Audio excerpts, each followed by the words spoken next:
Hello everyone, I'm Rachel. Thanks for clicking my video and visiting my YouTube channel, Learning English with Rachel. Today I want to introduce the TED Talk called The Unheard Story of David and Goliath, spoken by Malcolm Gladwell. I guess you have heard about his name or you have read about his books because he has released 5 books until so far. Tipping Point, Blink, Outliers, What the Dog Saw, and David and Goliath. Surprisingly, all 5 books were on New York Times bestseller list. 그래서 malcolm gladwell은 굉장히 좀 유명한 작가인데요. 여러분 한 번쯤 다 한번 들어보셨을 거예요. 이 책들이 다 그 베스트셀러 있잖아요. 뭐 그 추천 목록이라든지 아니 그 진열대 그 진열이 되어 있던 책들입니다. 그래서 오늘은 이제 우리가 데이비드 앤 골리앗, 다윗과 골리앗이라는 책에 관련된 short summary, 짧은 요약 정도가 되는 강연을 우리가 볼 건데요. 그렇다면은 책의 표지를 잠깐 제가 보여드리면 이렇게 생겼습니다. 자, 이제 요건 한국판이고요. 영어 버전은 요거예요. 데이비드 앤 골리앗. 여기 이름 보이시죠? malcolm gladwell. 우리가 보통 알고 있는 다윗과 골리앗 이야기입니다. Even if you're not Christian, you might know and heard about the story in the Bible, David and Goliath, because it's one of the most famous stories in the Bible. 아실 거죠? 데이빗이란 이 다윗이 나중에 이제 왕이 되는데요. 그 10대 소년과 엄청나게 거대한 힘이 센 그 블레셋 그 군대들 중에서 짱이었던 골리앗이 있는데요. 둘이 싸움을 했죠. 근데 이제 다윗이 그 돌을 던지죠. 근데 그 돌을 던지는데 그게 명중했어요. 그래서 바로 골리앗 얼굴에 두 눈 사이에 딱 우리 그 급소라고 하는 부분 있잖아요. 거기를 명중하면서 쓰러졌습니다. 그래서 다윗이 이긴 사건인데요. 이제 그것을 통해서 우리가 말하는 강자하고 약자가 있죠. 네, 우리 약자, underdog. 네, underdog이라는 이 약자 편에서 어떻게 이제 그 싸움에서 이길 수 있었는가를 이제 봅니다. 그리고 이제 그것뿐만 아니라 사회적인 분야, 사회 분야에서 우리 약자가 어떻게 정말 약자가 아니라 이러한 어려움이 있었기 때문에 그러한 불리한 상황이 사실은 그들에게 장점이 돼서 강자를 이길 수 있는 좋은 스킬이 됐다, 뭐 기술이 됐다, 뭐 그런 얘기들을 합니다. 그래서 이제 그것을 가지고 그 논리를 피면서 그 중에 하나 들어가 있는 게 바로 데이비드 앤 골리앗, 다윗과 골리앗이고요. 여기 밑에 이제 보시면 아시겠지만, 네, 이제 바로 그 약자들의 얘기입니다. 그래서 underdog who beat the odds. 우리 beat the odds 하면은 그 불리함을 극복하다 뜻인데요. 불리함을 극복하는 그런 약자들의 다양한 스토리, 이야기들이 담겨져 있습니다. 다윗과 골리앗은 이제 그런 내용인데요. 아까 제가 말씀드렸듯이, as I mentioned before, David and Goliath also was on the New York Times bestseller author, but it was unfairly reviewed. 그렇게 좋은 평가를 받지는 못했습니다. 이게 이제 이것도 보시면 여러분이 이제 보시면 여러분의 판단에 이제 생각하시면 되겠지만, 이 책을 보고 나서 굉장히 긍정적인 메시지를 받았고 어떤 희망적인 메시지다. 그럴 수도 있겠다라고 생각하는 독자도 있지만요. 또 다른 한편으로는 이렇게 생각하기엔 조금 무리가 있는 내용 아닌가? 라고 볼 수도 있어요. 사실 그렇게 나뉘더라고요. 근데 어쨌든 제가 오늘 이 데이비드 골리앗 책을 소개하면서 갖고 온 것은 우리가 보통 알고 있는 그 스토리를 이렇게 이런 관점으로도 풀어서 설명할 수 있겠구나라는 이 malcolm gladwell 저자만의 가진 좀 독특한 조금 우리가 생각하지 못한 창의적인 그런 관점, 네, 그런 관점, 네, 그런 그 작가만의 특징을 여러분이 아실 수 있는 책이라서 제가 한번 소개해드리고 싶어서 가지고 왔어요.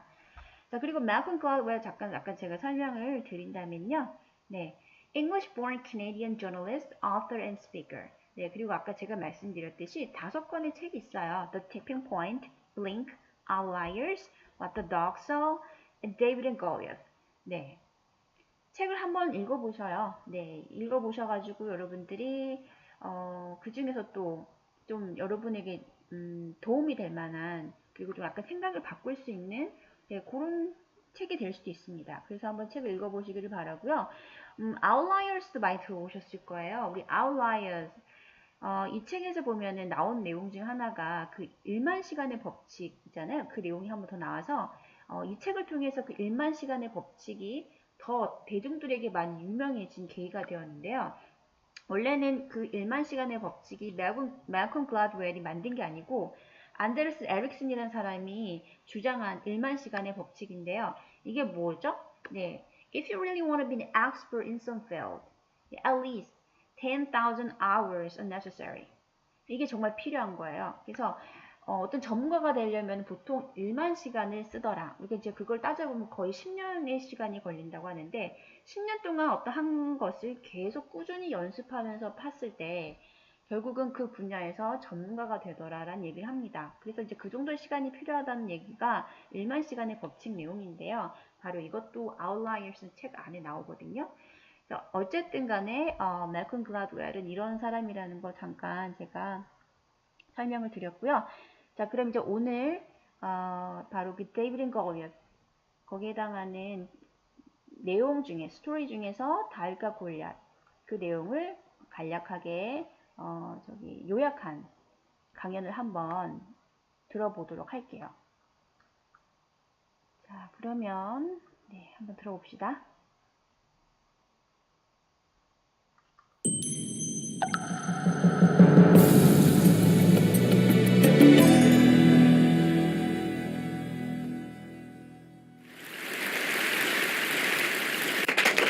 So I wanted to tell a story that that really obsessed me when I was writing my new book, and it's a story of something that happened 3,000 years ago when the kingdom of Israel was in its infancy. And it takes place in an area called the Shephelah in what is now Israel. And the reason the story obsessed me is that I thought I understood it, and then I went back over it and I realized that I didn't understand it at all. Ancient Palestine had along its eastern border, there's a mountain range, still same is true of Israel today. And in the mountain range are all of the ancient cities of that region. So Jerusalem, Bethlehem, Hebron. And then there's a coastal plain right along the Mediterranean where Tel Aviv is now. And connecting the mountain range with the coastal plain is an area called the Shephelah, which is a series of valleys and ridges that run east to west. And you can follow the Shephelah, go through the Shephelah to get from the coastal plain to the mountains. And the Shephelah, if you've been to Israel, you'll know it's just about the most beautiful part of Israel. It's gorgeous with forests of oak and wheat fields and vineyards. But more importantly, though, in the history of that region, it's had a real strategic function. And that is, it is the means by which hostile armies on the coastal plain find their way, get up into the mountains and threaten those living in the mountains. And 3,000 years ago, that's exactly what happens. The Philistines, who are the biggest of enemies of the kingdom of Israel, are living in the coastal plain. They're originally from Crete. They're a seafaring people.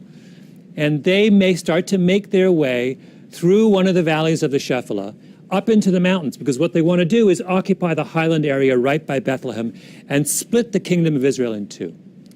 And the kingdom of Israel, which is headed by King Saul, obviously catches wind of this, and Saul brings his army down from the mountains, and he confronts the Philistines in the valley of Elah, one of the most beautiful of the valleys of the Shephelah. And the Israelites dig in along the northern ridge, and the Philistines dig in along the southern ridge, and the two armies just sit there for weeks and stare at each other because they're deadlocked. Neither can attack the other, because to attack the other side, you've got to come down the mountain into the valley and then up the other side, and you're completely exposed. So finally, to break the deadlock, the Philistines send their mightiest warrior down into the valley floor, and he calls out and he says to the Israelites, "Send your mightiest warrior down, and we'll have this out, just the two of us." This was a tradition in ancient warfare called single combat. It was a way of settling disputes without incurring the bloodshed of a major battle. And the Philistine who's sent down, their mighty warrior, is a giant. He's 6'9". He's outfitted head to toe in this glittering bronze armor. and he's got a sword, and he's got a javelin, and he's got a spear. He is absolutely terrifying. And he's so terrifying that none of the Israelite soldiers want to fight him. It's a death wish, right? There's no way they think they can take him. And finally, the only person who will come forward is this young shepherd boy. And he goes up to Saul and he says, I'll fight him. And Saul says, you can't fight him. That's ridiculous. You're this kid. This is this mighty warrior. But the shepherd is adamant. He says, no, you don't understand. I have been defending my flock against lions and wolves for years. I think I can do it. And Saul has no choice. He's got no one else who's come forward. So he says, all right. And then he turns to the kid. He says, but you've got to wear this armor. You can't go as you are. So he tries to give the shepherd his armor, and the shepherd says no. He says, I can't wear this stuff. The biblical verse says, I cannot wear this, for I have not proved it. Meaning, I've never worn armor before. You got to be crazy. So he reaches down instead on the ground and picks up 5 stones and puts them in his shepherd's bag and starts to walk down the mountainside to meet the giant. And the giant sees this figure approaching and calls out, come to me so I can feed your flesh to the birds of the heavens and the beasts of the field, right? He issues this kind of taunt towards this person coming to fight him. And the shepherd draws closer and closer, and the giant sees that he's carrying a staff. That's all he's carrying, right? Instead of a weapon, just this shepherd's staff. And he says, he's insulted. Am I a dog that you would come to me with sticks, right? And the shepherd boy takes one of his stones out of his pocket, puts it in his sling, and whirls it around and lets it fly, and it hits the giant right between the eyes, like right here in his most vulnerable spot. And he falls down either dead or unconscious, and the shepherd boy runs up and takes his sword and cuts off his head. And the Philistines see this, and they turn and they just run. And of course, the name of the giant is Goliath, and the name of the shepherd boy is David. And the reason that story has obsessed me over the course of writing my book is that everything I thought I knew about that story turned out to be wrong. Right? So David in that story is supposed to be the underdog, right? In fact, that term, David and Goliath, has entered our language as a metaphor for improbable victories by some weak party over someone far stronger. Now, why do we call David an underdog? Well, we call him an underdog because he's a kid, little kid, and Goliath is this big, strong giant. We also call him an underdog because Goliath is an experienced warrior, and David is just a shepherd, right? But most importantly, we call him an underdog because all he has is that Goliath is outfitted with all of this modern weaponry, right? This glittering coat of armor and a sword and a javelin and a spear, and all David has is this sling. Well, let's start there with the phrase, all David has is this sling, because that's the first mistake that we make. In ancient warfare, there are 3 kinds of warriors. There's cavalry, men on horseback and with chariots. There is heavy infantry, which are foot soldiers, armed foot soldiers with swords and shields and some kind of armor. And there is artillery. And artillery are archers, but more importantly, slingers. And a slinger is someone who has a leather pouch with 2 long cords attached to it. And they put a projectile, either a rock or a lead ball, inside the pouch. And they whirl it around like this, and they let one of the cords go, and the effect is to send the projectile forward towards its target. Right? That's what David has. And it's important to understand that that sling is not a slingshot. It's not this, right? It's not a child's toy. It's, in fact, an incredibly devastating weapon. When David whirls it around like this, he's turning the sling around probably at 6 or 7 revolutions per second. And that means that when the rock is released, it's going forward really fast, probably 35 meters per second. That's substantially faster than baseball thrown by even the finest of baseball pitchers. More than that, the stones in the Valley of Elah were not normal rocks. They were barium sulfate, which are rocks twice the density of normal stones. If you do the calculations on the stopping power of the rock fired from David's sling, it's roughly equal to the stopping power of a 45 millimeter handgun. This is an incredibly devastating weapon. Accuracy, we know from historical records that slingers experienced slingers could hit and maim or serious or even kill a target at distances of up to 200 yards. From medieval tapestries, we know that slingers were capable of hitting birds in flight. They're incredibly accurate, right? When David lines up, and he's not 200 yards away from Goliath, he's quite close to Goliath.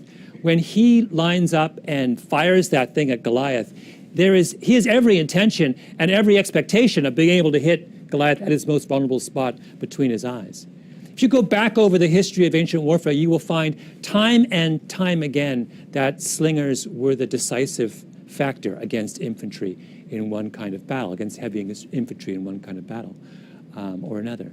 So what's Goliath? He's heavy infantry. And his expectation when he challenges the Israelites to a duel is that he's going to be fighting another heavy infantryman, right? When he says, "Come to me that I might feed your flesh to the birds of the heavens and the beasts of the field," the key phrase is "come to me." Come up to me, because we're going to fight hand to hand like this. Saul has the same expectation. David says, "I want to fight Goliath," and Saul tries to give him his armor because Saul is thinking, oh, when you say fight Goliath, you mean fight him in hand-to-hand combat, infantry on infantry. But David has absolutely no expectation. No, he's not going to fight him that way. Why would he? He's a shepherd. He's spent his entire career using a sling to defend his flock against lions and wolves. That's where his strength lies. So here he is, this shepherd, experienced in the use of a devastating weapon, up against this lumbering giant, weighed down by 100 pounds of armor and these incredibly heavy weapons that are useful only in short-range combat. Goliath is a sitting duck. He doesn't have a chance, right? So why do we keep calling David an underdog, and why do we keep referring to his victory as improbable? It's a second piece of this that's important. It's not just that we misunderstand David and his choice of weaponry. It's also that we profoundly misunderstand Goliath. Goliath is not what he seems to be. There's all kinds of hints of this in the biblical text. Things that are, in retrospect, are quite puzzling and don't square with his image as this mighty warrior. So to begin with, the Bible says that Goliath is led onto the valley floor by an attendant. Now that is weird, right? Here is this mighty warrior challenging the Israelites to one-on-one combat. Why is he being led by the hand by some, young boy, presumably, to the point of combat? Secondly, the Bible story makes special note of how slowly Goliath moves. Another odd thing to say when you're describing the mightiest warrior known to man at that point, right? And then there's this whole weird thing about how long it takes Goliath to react to the sight of David. So David's coming down the mountain, and he's clearly not preparing for hand-to-hand combat, right? There's nothing about him that says, "I'm about to fight you like this." He's not even carrying a sword. Why does Goliath not react to that? It's as if he's oblivious to what's going on that day. And then there's that strange comment he makes to David. "Am I a dog that you should come to me with sticks?" Right? Sticks? David only has one stick. Well, it turns out that there's been a great deal of speculation within the medical community over the years about whether there's something fundamentally wrong with Goliath, an attempt to make sense of all of those apparent anomalies. There have been many articles written. The first one was in 1960 in the Indiana Medical Journal. And it started a chain of speculation that starts with an explanation for Goliath's height.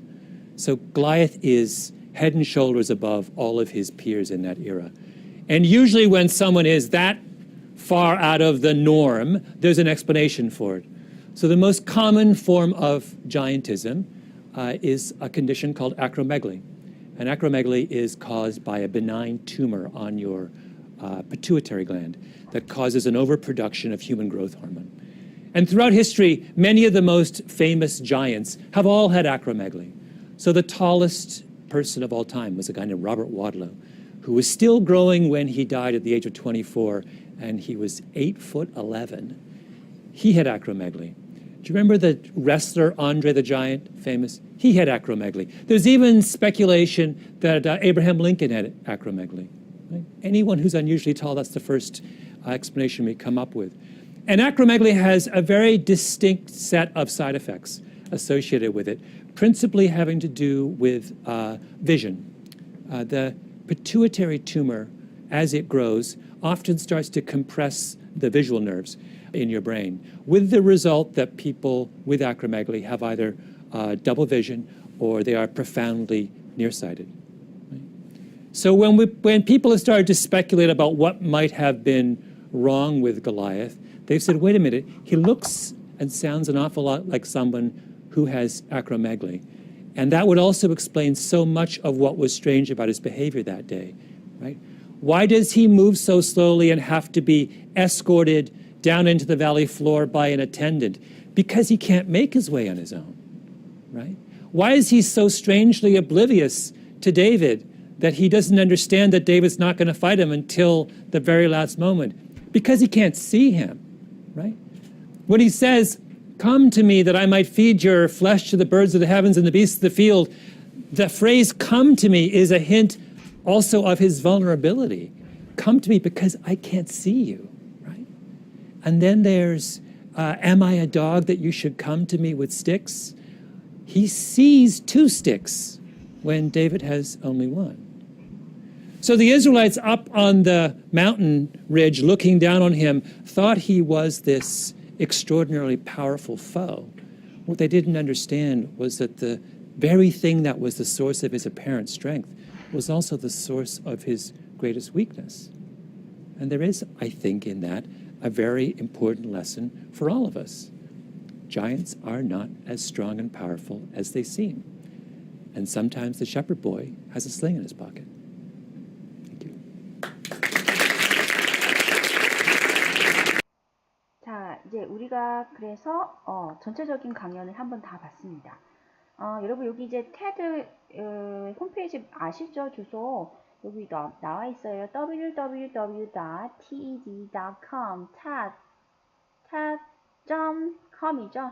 여기 들어가시면 여러분들이 보실 수가 있고요. 이제 여기 강연 밑에 보면요. Up next, details and transcript comments가 있는데요. 여기 transcript 가보면요. 자, 너무 좋죠. 지금 각 나라마다 쭉 나와 있어요. 한국어 있나 한번 볼까요? 네, 한국어도 그대로 나옵니다. 여러분이 해석을 만약에 자세히 보고 싶다 그러시면 보시면 되고요. 저희는 지금 영어가 필요한 거잖아요. 자, 그래서 English 들어가면요. 이 스크립트가 다 나와 있습니다. 그래서 저도 이제 이 테드를 공부할 때 이 스크립트가 있으면 요거를 다 이제 복사를 합니다. 복사해서 뭐 한글이라든지 아니면 마이크로소프트 워드 거 들어가서 이제 복사를 붙여넣기 하시고 프린트를 해서 여러분들이 이제 문장 단위로 한 번씩 쭉 공부를 하시는 거죠. 그러면 이것만큼 좋은 공부 교재가 없어요.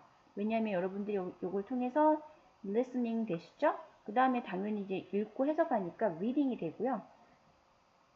그 다음에 여러분이 여기서 좋은 표현들 있잖아요. 그 표현들을 따로 적어서 여러분들이 말할 때 쓸 수 있다면 그건 또 말하기용의 교재가 될 수 있고요. 그리고 또 좋은 거는요. 또 여러분들이 아까 한국말도 있었는데요. 그 중에서 여러분들이 꼭 배우고 싶다라는 그 표현들이 있으면 그 한국말을 여러분들이 따로 뽑아서요. 그 표현을 보고 여러분들이 한번 문장을 적어보고요. 그리고 실제 있었던 이제 여기서 나온 영어 표현하고 한번 비교를 해 볼 수도 있어요. 그렇게 해서 또 라이팅 실력이 향상이 될 수도 있고요. 아니면 여러분이 딱 봤을 때 마음에 드는 구절이 있다. 그러면 그 문장은 그 표현은 그냥 아예 암기해 버리세요. 제일 좋은 방법 중 하나가 그거잖아요. 모방이거든요. 라이팅도 마찬가지예요. 라이팅도 여러분들이 잘하고 싶으시면 모방을 먼저 시작을 많이 해보세요.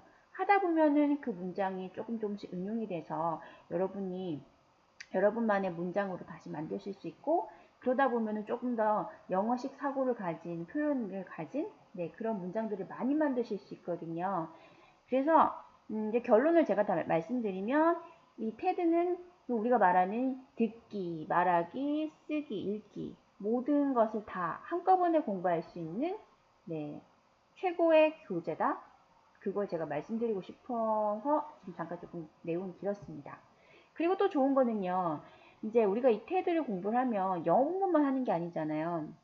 저도 이제 이거를 보면서 지금 앞부분에 전반부에서는 그 다윗과 골리앗이 싸운 지형이 아까 샤팔라라고 했는데 그 지역에 대해서 좀 설명을 많이 했거든요. 저는 제가 교회를 다니지만 그런 지형을 처음 들었어요. 그리고 그런 지형을 가진 지도도 보지 못했거든요. 근데 이 테드를 공부하려고 하니까 좀 더 자세히 알기 위해서는 그 지도를 눈에 보고 이미지를 그려놓는 게 굉장히 이해하는 도움이 많이 되겠더라고요. 그래서 그 지형도 한번 찾아보게 되고 그 당시에 네, 시대 관련된 것도 조금 봤어요. 그러니까 자연스럽게 다른 공부가 된다는 거죠. 그래서 여러모로 정말 테드는 영어 공부하기 굉장히 좋은 교재인 것 같아요. 자, 어쨌든 그래서 오늘은 이제 이 다윗과 골리앗, 데이비드 앤 골리앗 중에서 시간이 되는 대로 한 앞부분만 좀 시간이 되는 대로 보도록 하겠습니다. 자, 그러면 이제 여러분이 이런 문장을 클릭을 하시면요, 이게 계속 반복이 돼요. 볼까요? So I wanted to tell a story that. So I wanted to tell a story that that really. So I wanted to tell a story that that really obsessed me when I was writing my new book. 네, 이렇게 지금 다 됩니다. 그래서 여러분들이 나중에 이제 저 이 방송을 보시고 나서 따로 또 공부하실 때 그렇게 해서 활용해서 들으시면 좋을 것 같아요. 자, 그러면 저희들은 이제 문장으로 한번 가보도록 할게요.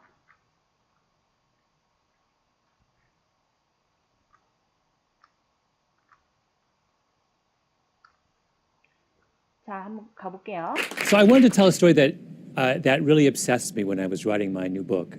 So I wanted to tell a story that that really obsessed me when I was writing my new book. And 자, 여기까지 일단 들었죠. And 여기까지 한번 끊어볼게요. So, I wanted to tell a story that 이렇게 끊어졌어요. 자, 다시 한 번만. so I wanted to tell a story that that really obsessed me when I was writing my new book. 자, 크게 제가 나눈다면 이렇게 나눌 수 있죠. 지금 강연자가 이렇게 했죠. So, I want to tell a story.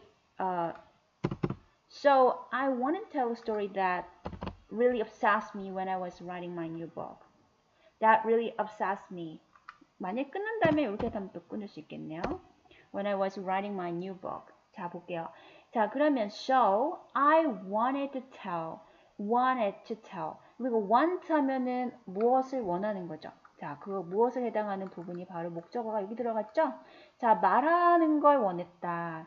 자, 이야기를 하고 싶다. I want to tell a story. 한 가지의 이야기를 한번 하고 싶었습니다. 이렇게 되는 거죠. 그래서 I wanted to tell, want에 해당하는 to tell, 무엇을 원했다, 목적어가 들어갔고요. 자, 우리 이 tell이라는 것은요, 말하다라는 뜻인데, 여러분들이 보면 이렇게도 쓰지만 보통 이런 걸 더 많이 봤죠. Tell you a story. I want to tell you a story. I want to tell you a story. 자, 우리가 이 tell이라는 것은요, 누구누구에게, 너에게 a story, 한 가지 이야기를 말하고 싶어. 이렇게도 좀 많이 씁니다. 그래서 이걸 우리가 사형식 동사라고 했는데요. 사형식 동사 다시 한번 복습을 하면 사형식이라는 것은 뒤에 목적어를 두 가지를 취해요. 하나는 누구누구에게 해당하는 목적어가 있죠. 그것을 간접 목적어라고 했어요. 그래서 누구누구에게 a story, 무엇을 누구누구에게 무엇을 뭐 하다. 그래서 이렇게 목적어 두 덩어리를 나란히 가지는 것을 우리가 사형식 동사라고 했어요. 근데 tell은 이렇게도 쓰이지만요. 뒤에 또 a story 같은 이런 목적어가 올 때는 그냥 요거 없이 사형식 동사가 아니라 설명식 동사처럼 쓰이기도 합니다. 그래서 그냥 tell a story, 이렇게 이야기를 하다 이렇게 할 수 있죠. So I want to tell a story that 나는 한 가지 이야기를 하고 싶었는데요. That 하고 really obsessed me 했습니다. 자, 그러면 이 that이 나왔는데요. 자, that 뒤에 보니까 really obsessed라는 동사가 나왔어요. 자, 그러면 지금 이 that이라는 관계 대명사 뒤에 동사가 왔기 때문에 얘가 뭐라는 걸 알 수 있을까요? 아, 동사 앞에 왔기 때문에 주어구나. 그래서 우리가 이거를 주격 관계대명사라고 할 수가 있죠. 그쵸? 자, 그러면 이 관계대명사라고 할 때요. 이 관계대명사는 다시 말하면 뭔가 이거는 네, 관계대명사는 쉽게 얘기하면은 풀어 쓴다면 대명사 접속사예요. 플러스 대명사가 바로 관계대명사입니다. 아시겠죠? 자, 그러면 이 대명사라는 것은요, 앞에 있는 명사를 대신받는 말이잖아요. 그럼 앞에 있는 명사를 대신받는 거니까 이 대명사는 뭘까요? 이 대명사를 뭘 받는 걸까요? 그렇죠. 앞에 있는 a story를 받는 말입니다. 자, 그러면 so, I want to tell a story. 나는 한 가지 이야기를 하고 싶었는데요. That. 그런데, 그런데, the story. 그 이야기는요, 이 말입니다. 아시겠죠? 그래서 이 that은 앞에 있는 a story를 말하는 거고요. 내가 한 가지 이야기를 하고 싶은데 바로 그 이야기가 really obsessed me. 정말 저를 obsessed 했어요. 그 말입니다. 그래서 우리가 옛날에는 이제 보면 이제 뒤에서부터 이렇게 해석을 했잖아요. 나를 정말 obsessed 한 가지 이야기를 말하고 싶습니다.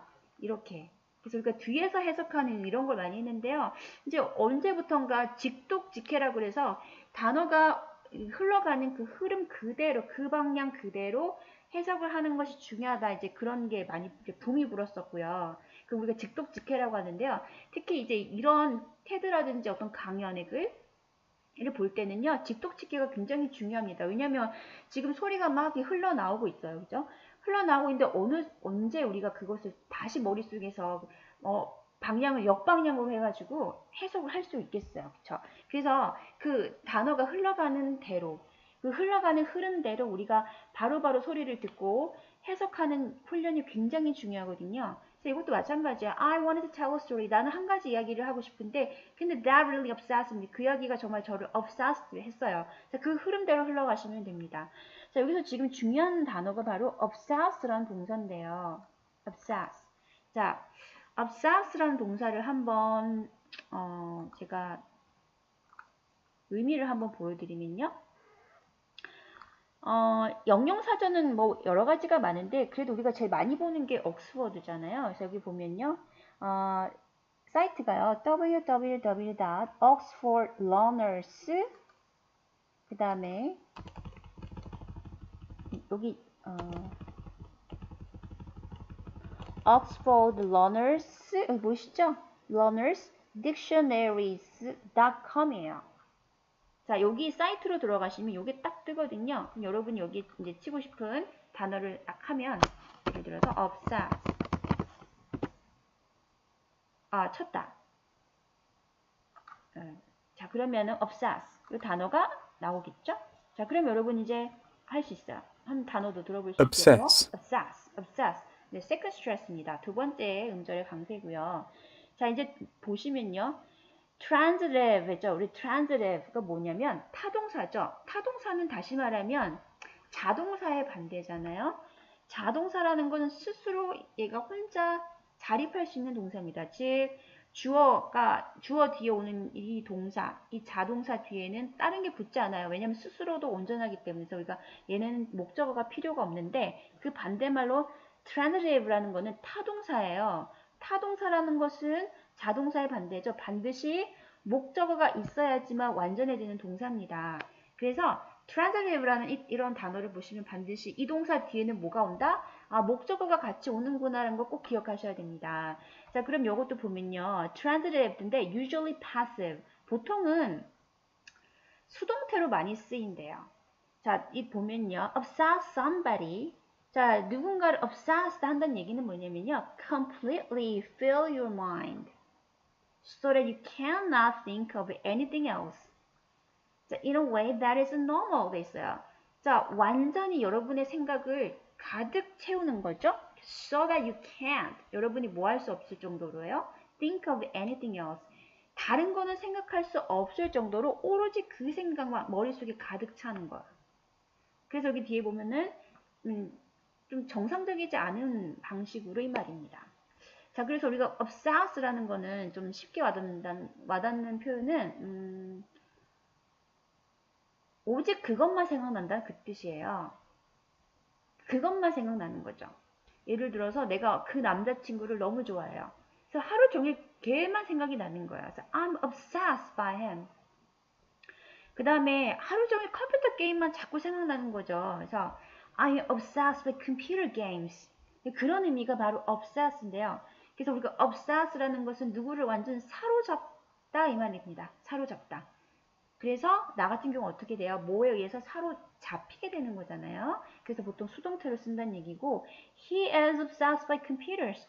그는 컴퓨터에 사로잡혔어. 그러니까 온통 하루 종일 그냥 온종일 컴퓨터만 생각해. She's completely obsessed with him. 그녀는 완전 그 남자인데 완전히 사로잡혔어. 그 남자 말고는 지금 아무것도 생각할 수 있는 게 없어. The need to produce the most exciting newspaper story obsessed most journalists. 네, 그 이야기가 뭐예요? 그 이야기에 대한 이야기가 아니죠?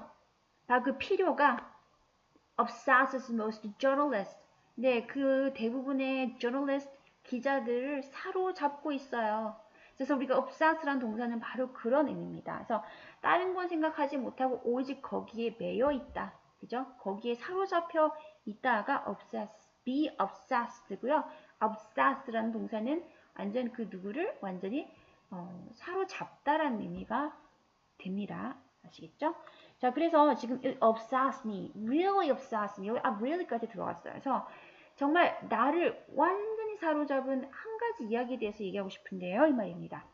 그러니까 오로지 when I was writing my new book, 내가 바로 새로운 그 책을 쓰기 시작할 때, 이 책이 뭐겠어요? 데이비드 앤 골리아스가 되겠죠. 바로 그 이야기를 쓸 때 정말 내가 그 생각이 오로지 사로잡혔던 한 가지 이야기에 대해서 얘기하고 싶어요. 자, 이거 문장 한번 다시 다 들어볼까요? 여기서부터 so부터 해서. So I wanted to tell a story that that really obsessed me when I was writing my new book. And so I wanted to tell a story that that really obsessed me when I was writing my new book. 그렇죠? 그래서 obsess라는 동사, obsess.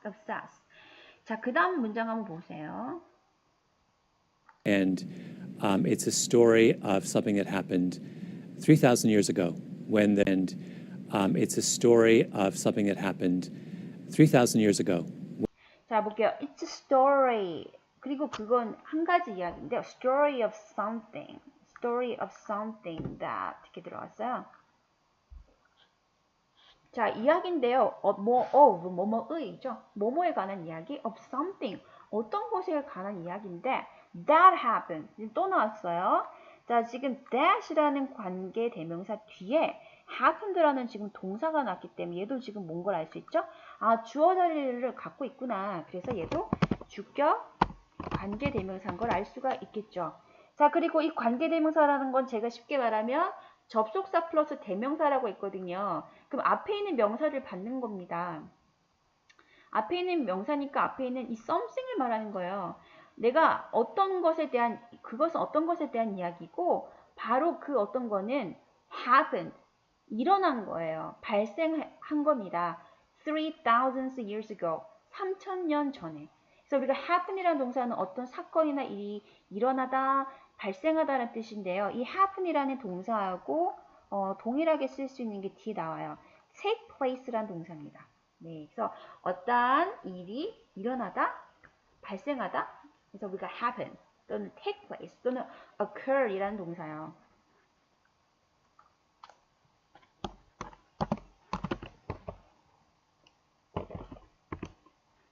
occur이라는 동사도 마찬가지입니다. 그래서 3개 정도는 여러분이 기억해 주시면 좋을 것 같아요.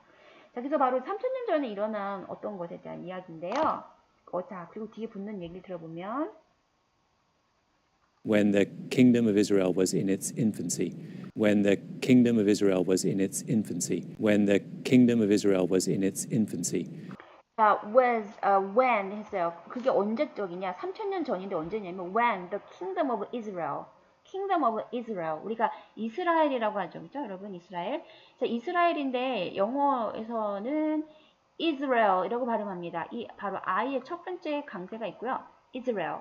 Israel 이렇게 되죠. 그래서 이스라엘 왕국, the kingdom of Israel입니다. 이스라엘 왕국이 was and 어디에 있었단 말이에요? Its infancy. 자, it라는 것은 뭘 가리킬까요? 네, 그렇죠. 앞에 있는 이스라엘 왕국을 가리킵니다. 이스라엘 왕국의 바로 infancy의 이 말인데요. infancy. 우리가 infant 하면 여러분 그 유아를 말하잖아요. 그래서 infancy라는 것은요. 초기라는 의미를 갖고 있어요. 초기. 초창기를 말하겠죠? 자, 그래서 무슨 뜻이겠어요? When the kingdom of Israel was its infancy. 자, 바로 이스라엘 왕국 바로 그 초기. 세워진 지 얼마 안 됐을 무렵, 바로 그 3000년 전에 일어난 것에 대한 이야기입니다. 이렇게 시작합니다. 자, 이것도 한번 다시 들어볼까요? And it's a story of something that happened 3,000 years ago when the kingdom of Israel was in its infancy. And it takes place in an area called the Shephelah in what is now Israel. And it takes place in an area called the Shephelah in what is now Israel. 자, 그래서 and it 했어요. it. 그러니까 앞에 있는 스토리를 말하겠죠. 바로 그 이야기가 takes place. 일어난다, 발생합니다. 지금 앞에 나오는 happen, occur, take place 다 같은 종류의 동사라고 했어요. 자, 그 사건이 일어나는데 in an area, 어떤 지역에서 일어납니다. called, 뭐라고 불리는 Shephelah라고 불리는 지역 안에서 일어납니다. 자, 이 called을 많이 쓰는데요. 예를 들어서 내가 택시 드라이버라는 영화를 봤어. I saw a movie called Taxi Driver. 나는 다윗과 골리앗이라는 책을 봤어. I read a book called David and Goliath. 그래서 우리가 이제 앞에 어떤 명사를 쓰고요. 뒤에 called 다음에 그 이름을 적으면요. 그런 이름의 뭐를 이렇게 여러분이 만드실 수가 있습니다. 그래서 우리가 드라마 제목이나 아니면 영화 제목, 음악 제목 얘기할 때도 많이 쓰잖아요. 그래서 여러분들이 그 앞에 명을 붙이는 거예요. TV에서 opera. 그 다음에 movie, 그 다음에 concert, 그 다음에 뒤에 called하고 여러분이 그 제목을 붙이시면 되겠죠. 자, 그래서 셰플라라고 하는 그 지역 안에, 그 지역 안에 발생한 이야기인데, in what is now Israel 이렇게 붙었어요. in what is now Israel. 자, 그렇다면 이때 이 what은요. 여기서는 어떤 무엇이라는 의미가 아니고요. what은 무엇이라는 의미. 그러니까 우리가 그거를 의문사에 해당한다고 하잖아요. 그죠? 근데 거기서 그 의미가 아니라 이 what은 무엇이란 의미도 있지만 것이라는 관계대명사 역할도 합니다. 여기서는 관계대명사가 되겠어요. 근데 이 what은요. 관계대명사 여러분이 아마 공부하실 때에도 조금 따로 빼서 공부하셨던 기억이 나실 텐데 이 관계대명사는 우리가 얘기를 할 때 선행사를 포함한 관계대명사 이렇게 얘기를 많이 하는데요. 이 선행사라는 건 다시 말하면 관계대명사 앞에 위치한 명사를 선행사라고 합니다.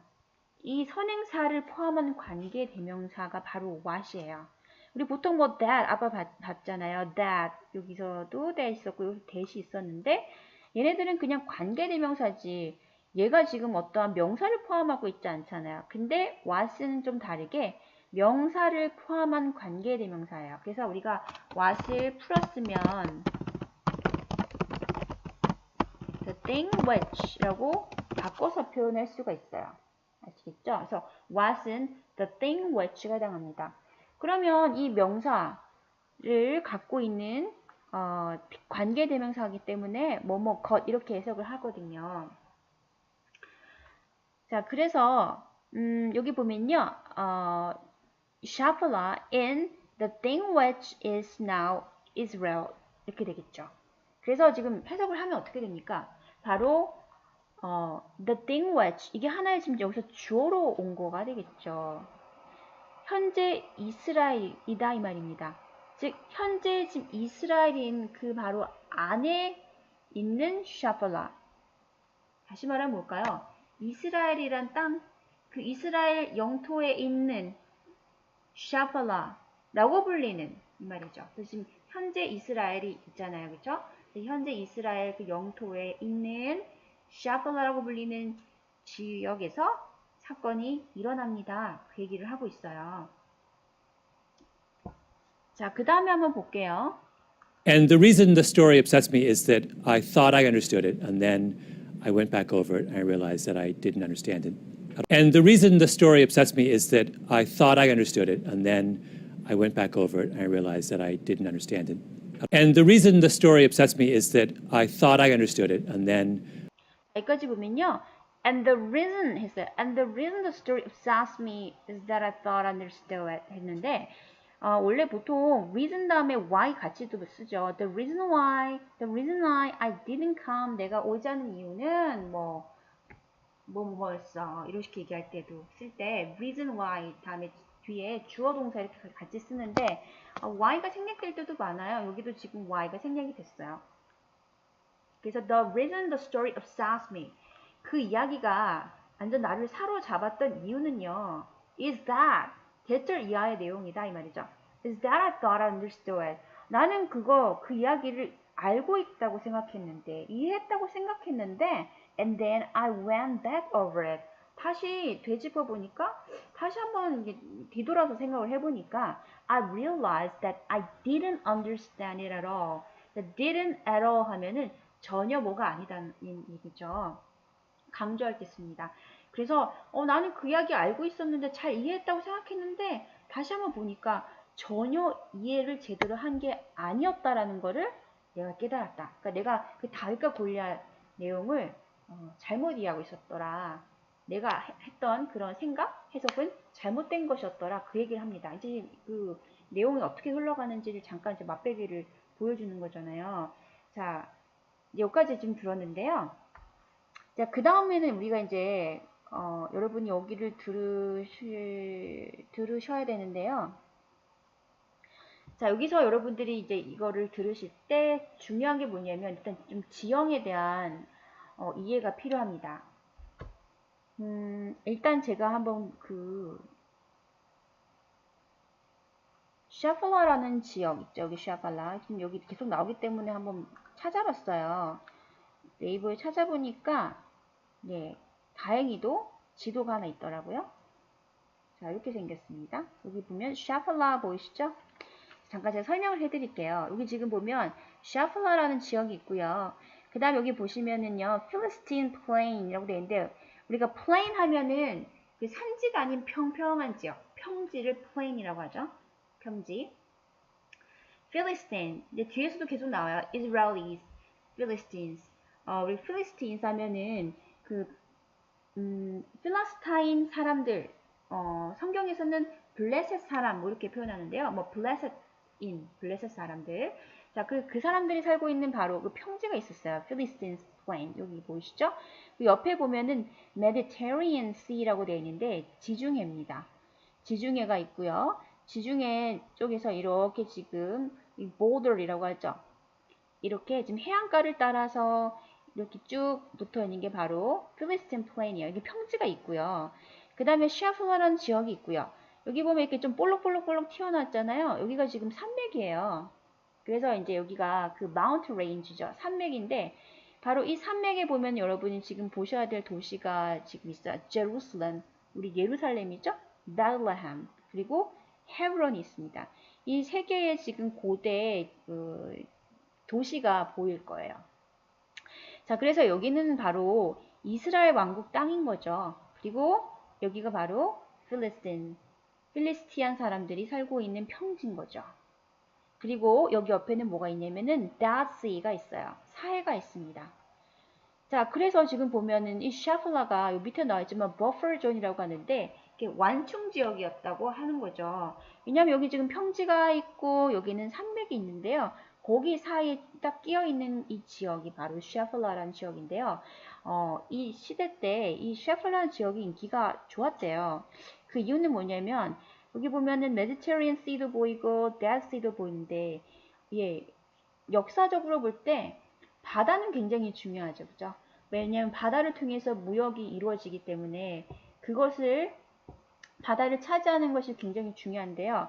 지금 보면 다더시를 가든지 메디테리언 씨를 가든지 반드시 여기 양쪽을 통과하려면 어디를 가야 되나요? 네, 셰플라라는 지역을 통과해서만 갈 수 있는 바다인 거예요. 그렇기 때문에 이 지역을 차지해야지 네, 무역을 활발히 할 수 있겠죠. 그쵸? 그리고 또 보면은 여기 주변들은 좀 땅이 되게 척박했대요. 하지만 셰플라라는 지역은 그렇지가 않고 비옥한 땅이었나 봐요. 그래서 나중에 이제 멜컨 글래드웰이 이 셰플라라는 지역을 설명을 하면서 이 셰플라라는 지역이 현재도 있죠. 가보면 정말 아름다운 곳이다. gorgeous 라는 단어를 쓰면서 굉장히 아름다운 곳이다라고 얘기를 하고요. 여기 가면 밀밭도 있고 그 다음에 포도원 뭐 그런 것들이 쭉 있다고 합니다. 그러니까 그만큼 농작물이 잘 나는 비옥한 땅이었던 거죠. 그렇기 때문에 그 당시 이슬플라 지역은 인기가 좋았겠죠. 그래서 이제 이것을 차지하기 위해서 아마 서로 많이 싸웠을 거라는 걸 우리가 추측을 해볼 수가 있어요. 그래서 여러분들이 이제 일단 요 지형을 한번 보셨으니까 요걸 한번 기억을 해 두시고요. 자, 그러면 이제 본문으로 한번 가볼게요. Ancient Palestine had along its eastern border, there's a mountain range, still same is true of Israel today. And in the 자, 여기 보면 Ancient Palestine, 이거 팔레스타인이라고 하잖아요. 네, 팔레스타인하고 이스라엘 이렇게 땅이 좀 있잖아요. 근데 고대입니다. 고대 팔레스타인 땅은요, had 하면서 along eastern border.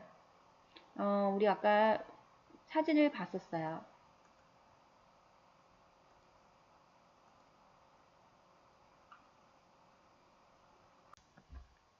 자, 이 사진을 다시 보시면 아시겠지만요.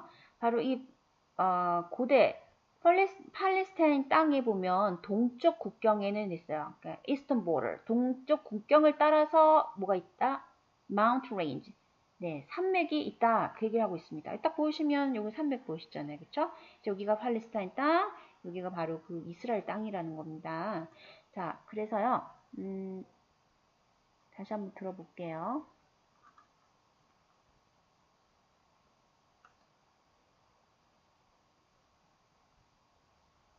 Ancient Palestine had along its eastern border, there's a mountain range, still same is true of Israel today. And in the That there is a mountain range.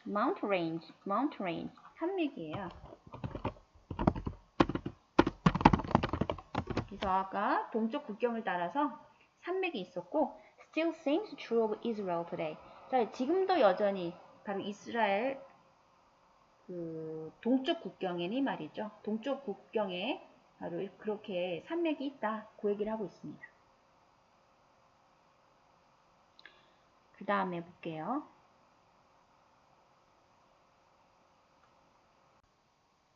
in the mountain range are all of the ancient cities of that region. So Jerusalem, Bethlehem, Hebron. And in the mountain range are all of the ancient cities of that region. So Jerusalem, Bethlehem, Hebron.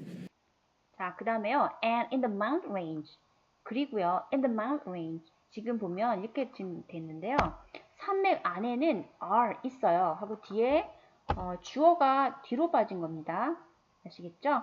자, 그래도 원래는 all of the ancient cities of that region are in the mountain range 이렇게 되겠죠. 그래서 그 지역의 고대 도시 뭐가 있었어요? Jerusalem, Bethlehem, Hebron이 are 있어요. in the mountain range 그 산맥에 우리가 아까 사진을 봤잖아요. 그쵸? 여기 보면 이 산맥, 이 mountain range 안에 Jerusalem, Bethlehem, Hebron이 있다. 네, 그 다음에 볼게요. And then there's a coastal plain right along the Mediterranean where Tel Aviv is now. And connecting. And then there's a coastal plain right along the Mediterranean where Tel Aviv is now. And then there is a coastal plain. coastal. 그리고 coast 하면은 해안이고요. coastal 하면 거기에 파생된 형용사이기 때문에 coastal plain, 뭐 해안 평지 정도로 해석하실 수 있겠죠. 거기에는 해안 평지가 있는데 along 뭘 따라서 Mediterranean 지중해 따라서 coastal plain이 있었어요. 아까 제가 사진을 보여드렸잖아요. Mediterranean 있고 여기 따라서 뭐라고 이 plain이 있었다라고 얘기를 하면서 여기 보이시잖아요. Philistine plain 여기를 좀 설명을 하고 있는 거예요.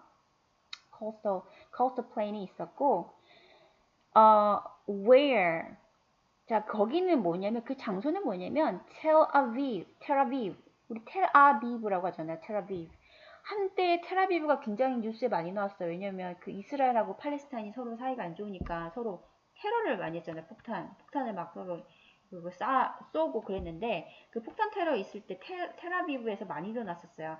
텔아비브는 그 이스라엘에서도 굉장히 최대 큰 도시잖아요. 그죠? 그 텔아비브가 현재 있는 바로 그곳 그 얘기를 하고 있는데요. 그래서 제가 또 궁금해서 한번 찾아봤어요. 텔아비브 어딘가. 우리 구글맵 들어가면 할 수 있는 거 아시잖아요. 그래서 텔아비브를 찾아봤더니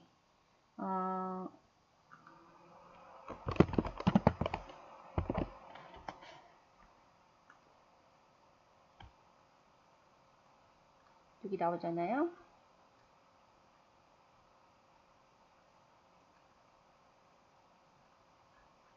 쭉 줄여보면은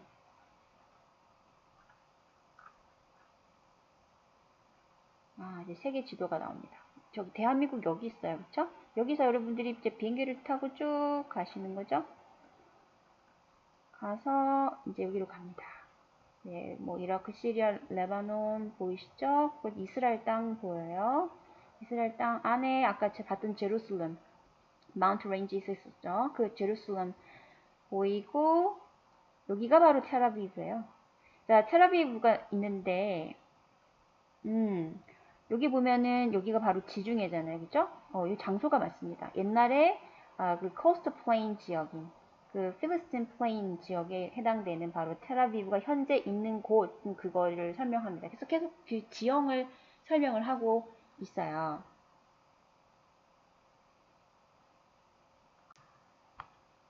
자, 그리고 하나 더 설명을 해드리면요. 여기 보면 where이 보여요. where. 여러분이 알고 있는 where 하면 의문사 하면 어디에 이 말이죠. 뭐 where is it located? 그거 어디에 위치했어? Where are you? 너 어디 있어? 근데 여기서 그 where는 의문사 where이 아니죠. 그래서 여기서 where는 우리가 관계부사라고 얘기를 하는데요. 관계부사 좀 어렵게 들려. 쉽게 얘기하면 관계부사는 뭐냐면 전치사 플러스 장소 명사예요. 장소에 해당하는 명사. 이게 합쳐진 게 where이에요, 여러분. 자, 그러면 이 where는 전치사 플러스 장소 명사인데요. 장소를 가리키는 명사는 앞에 나와 있는 뭘까요? 그렇죠. coastal plain이 되겠어요. 자, 그러면 그 해안가 평야입니다. 해안가 평지. 자, 그러면 이걸 다시 보면 이 말이죠. Tel Aviv is now 있어요. 어디 있냐면 우리가 in으로 한번 써볼게요. And the coastal plain. 자, 지금 설명을 쭉 했어요. 그래서 there is a coastal plain along the Mediterranean. 지중해 따라서 그 해안 평지가 있는데요. 바로 그 텔아비브는 그 해안 평지 안에 있습니다. 이제 그 말인 거죠. 아시겠죠? 그래서 원래는 Tel Aviv is now in the coastal plain이라는 이 문장에서 the coastal plain이 앞으로 빠져요. 여기 앞으로. 자, 여기 앞에 빠지게 되면서 자, in도 같이 빠지는 거거든요. 여기다 한번 적어볼까요? in 쓰고